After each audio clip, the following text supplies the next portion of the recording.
आरव अपने घर के ड्राइंग रूम में बैठा हुआ था। उसके हाथ में कॉफी का कप था, लेकिन निगाहें दरवाजे पर टिकी थी।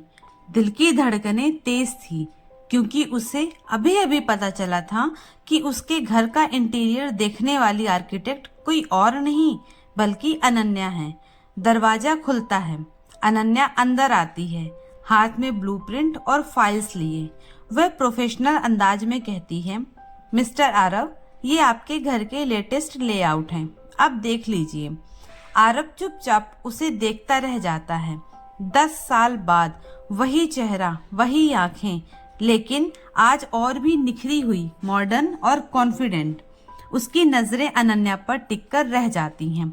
अनन्या हल्की मुस्कान के साथ फाइल टेबल पर रख देती है। आरव धीरे से कहता है, तुम सच में बहुत बदल गई हो अनन्या। अनन्या हल्का सा हंसकर, वक्त इंसान को बदल ही देता है आरव। दोनों सोफे पर बैठकर डिजाइन डिस्कस करने लगते हैं। अनन्या बहुत प्रोफेशनल तरीके से समझाती है, ये आपका लिविंग रूम है, इसे मॉडर्न लेकिन क्लासिक लुक दिया है, और यहाँ मैंने थोड़ा सा ट्रेडिशनल टच भी रखा है। आरव ध्यान से सुन रहा है, लेकिन उसकी आंखें डिजाइन पर नहीं, अनन्या पर टिकी हैं। वह सोच रहा है, 10 सालों ने मुझे कितना अकेला किया, लेकिन इस लड़की को और खूबसूरत बना दिया। अचानक बिजली चली जाती है। कमरे में हल्की रोशनी सिर्फ खिड़की से आती है। उस पल दोनों की नजरें एक दूसरे से टकराती हैं। आरव धीरे से कहता है, अनन्या, ये घर नहीं, मेरी जिंदगी है, और मेरी जिंदगी की हर दीवार पर सिर्फ तुम्हारा नाम लिखा है। अनन्या का दिल जोर जोर से धड़कता है, मगर वह खुद को संभाल कर कहती है, आरव प्लीज, हम अब सिर्फ प्रोफेशनल हैं, वक्त हमें बहुत दूर ले आया है।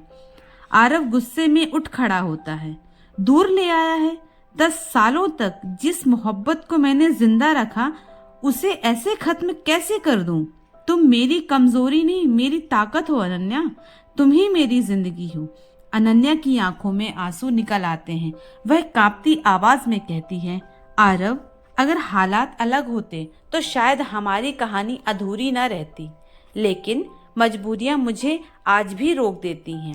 आरव धीरे से मगर गहरी आवाज में कहता है, मजबूरियां दिल को नहीं रोक सकती अनन्या। तुम चाहे मानो या ना मानो, ये मोहब्बत अब भी उतनी ही सच्ची है। अगले दिन अनन्या काम में बिजी है, लेबर से बात कर रही है। आरव दूर खड़ा उसे देख रहा है। वह सोचता है, 10 सालों ने हमें दूर किया, लेकिन किस्मत ने फिर से मिलाया। शायद इस बार हमारी कहानी अधूरी नहीं रहेगी। अनन्या अचानक पलटकर देखती है तो आरव की नजरें उससे टकराती हैं। वह नजरें बहुत कुछ कह जाती हैं, गुस्सा भी, दर्द भी, और बेइंतहा मोहब्बत भी। आरव और अनन्या 10 सालों बाद फिर से आमने सामने हैं। क्या ये मुलाकात उनके दिलों के जख्म भर पाएगी, या एक बार फिर उनकी अधूरी मोहब्बत अधूरी ही रह जाएगी?